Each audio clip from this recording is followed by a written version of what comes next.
Hello दोस्तों, welcome to ABC matric. मैं हूं पिंटू सिंह। दोस्तों, आज हम लोग कक्षा 10 एनसीईआरटी गणित का प्रश्नावली 7.2 में क्वेश्चन नंबर 8 को पढ़ने वाले हैं। दोस्तों, यह निर्देशांक ज्यामिति से प्रश्न है। यहाँ पे बताया जा रहा है क्वेश्चन में कि यदि ए और बी क्रमशः -2 और 2-4 हो तो बिंदु पी के निर्देशांक ज्ञात कीजिए। सबसे पहले आपको दो बिंदु दिया है, उसके बाद आपसे पूछ रहा है कि बिंदु पी का निर्देशांक क्या है। आगे पढ़ते हैं। तो ज्ञात कीजिए ताकि ए पी बराबर 3/7 ए बी हो।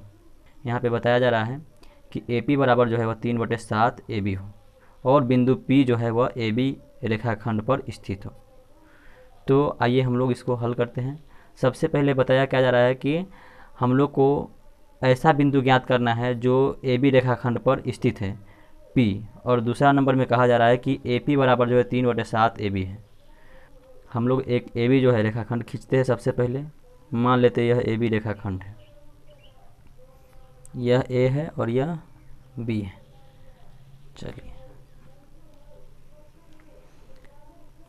चलिए ए का निर्देशांक क्या दिया है, तो -2 तो ए का निर्देशांक -2 हम लिख देंगे और बी का जो निर्देशांक है वह क्या है 2-4। दोनों निर्देशांक हमने लिख दिया। अब कह रहा है कि बिंदु P जो है वह कहीं पे स्थित है ए बी पर ही होना चाहिए। मान लेते हैं P का जो निर्देशांक होगा वह x और y है। हमको P का निर्देशांक ही ज्ञात करना है। यहाँ पे कहा जा रहा है कि P का निर्देशांक ज्ञात कीजिए। चलिए, ये तो हमको दे दिया हुआ है, तो लिखेंगे यहाँ पे दिया है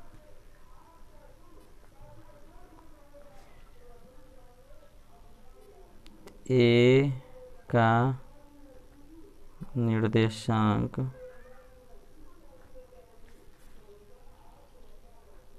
-2 तथा बी का निर्देशांक 2-4। यह हमको यहाँ पे दिया हुआ है दोस्तों। अब हम लोग यहाँ पे आते हैं, हल करते हैं जो दिया है उसके माध्यम से। अब हमें मालूम नहीं है कि यह किस अनुपात में विभाजित करता है, तो हम लोग पहले यहाँ पे लिखेंगे माना बिंदु P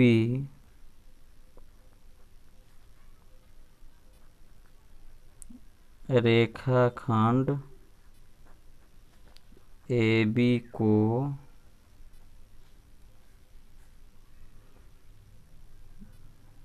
इस प्रकार विभाजित करती है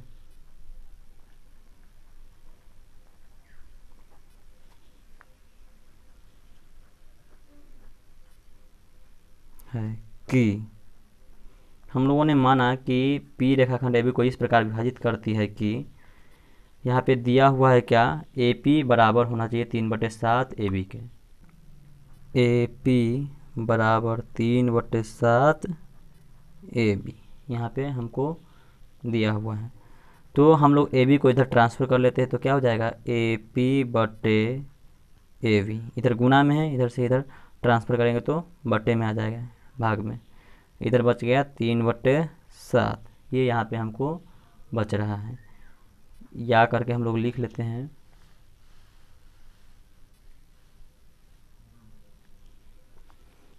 चलिए दोस्तों, इसको हम लोग हल कर लेते हैं।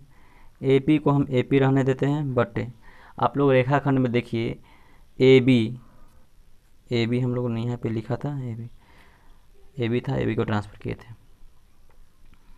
ए पी को ए बी हमने रहने दिया, ए बी। आप यहाँ पे चित्र में देखिए ए बी बराबर क्या है, ए पी जोड़ पी बी।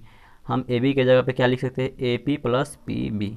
तो वही यहाँ पे लिखेंगे ए बी के जगह पे A P plus P B बराबर 3/7। यह हमने यहाँ पे किया। अब यहाँ पे लिखेंगे पलटने पर।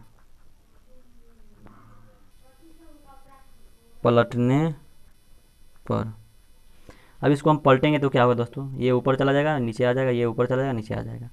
तो क्या हो जाएगा A P plus P B बटे ए पी हो जाएगा बराबर 7 ऊपर चला जाएगा और 3 नीचे आ जाएगा। या करते हैं हम लोग, और अलग अलग ही दोनों को कर लेते हैं, ए पी बटे ए पी और बी पी बटे ए पी। तो ए पी बटे A P plus P B बटे ए पी बराबर 7/3 यहाँ पे आ रहा है दोस्तों। यहाँ पे ए पी से ए पी कट जाएगा,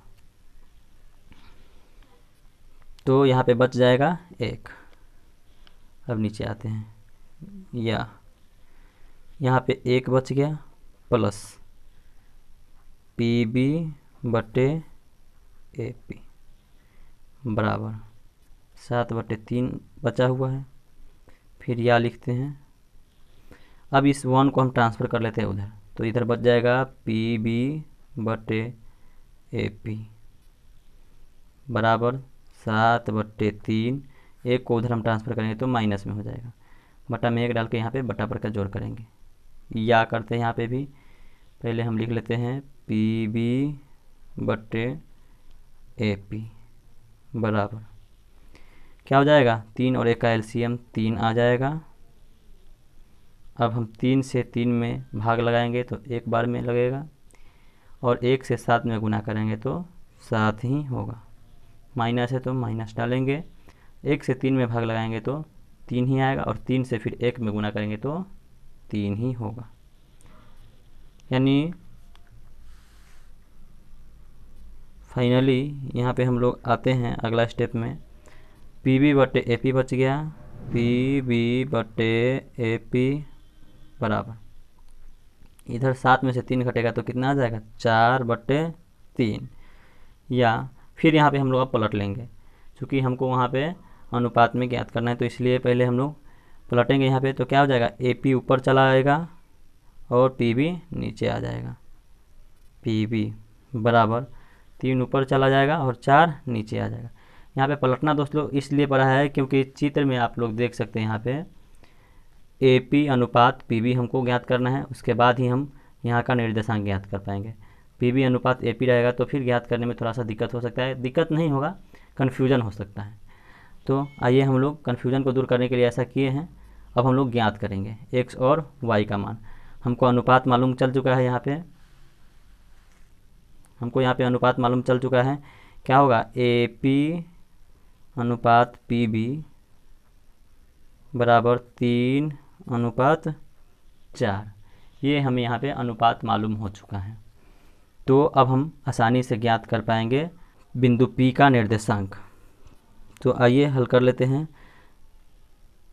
यहाँ पे लिखेंगे अब इसको लिखित रूप में,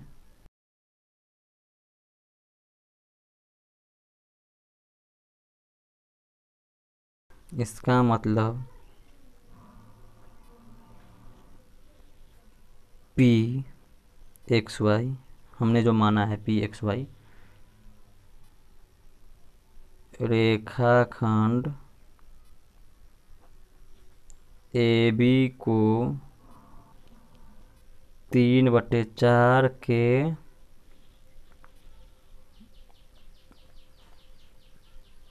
अनुपात में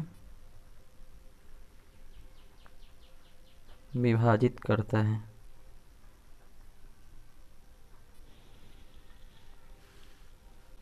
इसीलिए x बराबर, यहाँ पे विभाजन सूत्र का प्रयोग हम लोग करने वाले दोस्तों।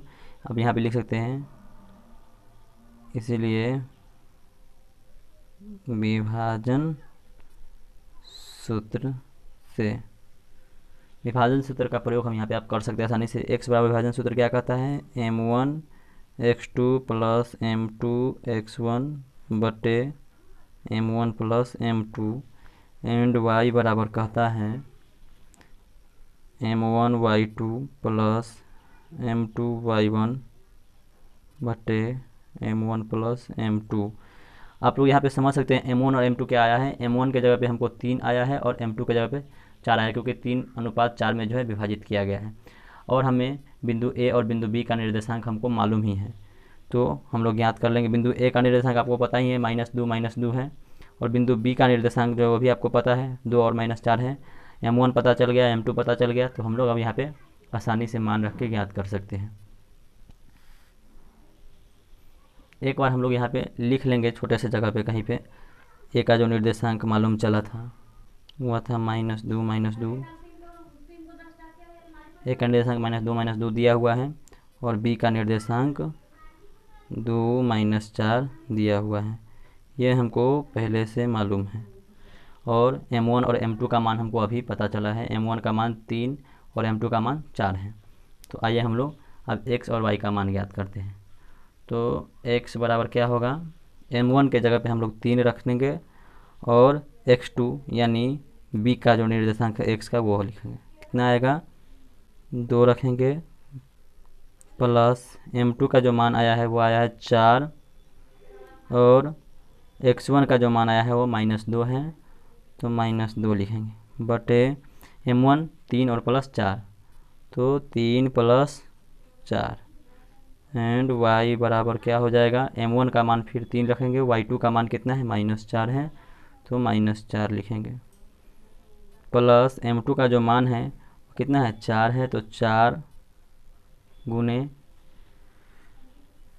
y1 का मान जो है वो -2 है, तो -2 लिख लेंगे, बटे m1 का मान फिर 3 प्लस m2 का मान जो है वो 4। इस प्रकार से हम लोग ज्ञात कर सकते हैं। यानी 3 से 2 में गुना करेंगे तो 6 हो जाएगा, प्लस माइनस यहाँ पे दोस्तों एक बार में ही माइनस लिख लेते हैं, 4 दूनी 8 हो जाएगा, बटे 4 और 3 7 आ गया, एंड y का जो वैल्यू है वह 3 से 4 में गुना करेंगे -12 हो जाएगा, प्लस माइनस माइनस 4 से 2 में गुना करेंगे तो 8 हो जाएगा, बटे 4 और 3 7 हो जाएगा। यहाँ पे x बराबर हमको जो प्राप्त हो रहा है वो ये बड़ा वाला है, ये छोटा वाला है, और बड़ा वाला का चिन्ह माइनस है, तो बड़े वाले में से छोटे वाले को घटा करके बड़े वाले का चिन्ह लिखते हैं हम लोग। तो 8 में से 6 घटा तो 2, और बड़े का चिन्ह माइनस, बटे 7, एंड y का जो वैल्यू आएगा, चूँकि यहाँ पे दोनों का चिन्ह सेम है इसलिए दोनों को हम ऐड कर देंगे, जोड़ देंगे, तो 12 8 -20 बटे 7, यानी -2 बटे 7 और -20 बटे 7 दोनों निर्देशांक आपको आया। तो हम लोग अब क्वेश्चन के अनुसार यहाँ पे लिखेंगे।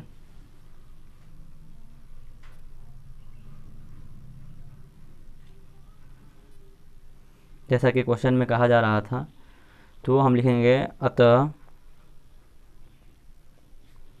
बिंदु P का निर्देशांक कितना आया है, -2 बटे 7 और -20 बटे 7 है। यही दोस्तों इसका आंसर हो जाएगा। तो दोस्तों अगर आपको वीडियो पसंद आया तो चैनल को सब्सक्राइब कीजिए, लाइक कीजिए और शेयर कीजिए, क्योंकि मैं इसी प्रकार का वीडियो हमेशा लेकर के आता रहता हूँ। आप सबकी अच्छी प्रिपरेशन के लिए आप इस चैनल को सब्सक्राइब ज़रूर करें और दोस्तों तक शेयर करें, अपने तक ही सीमित ना रखें। जय हिंद दोस्तों, मिलते हैं अगले वीडियो में।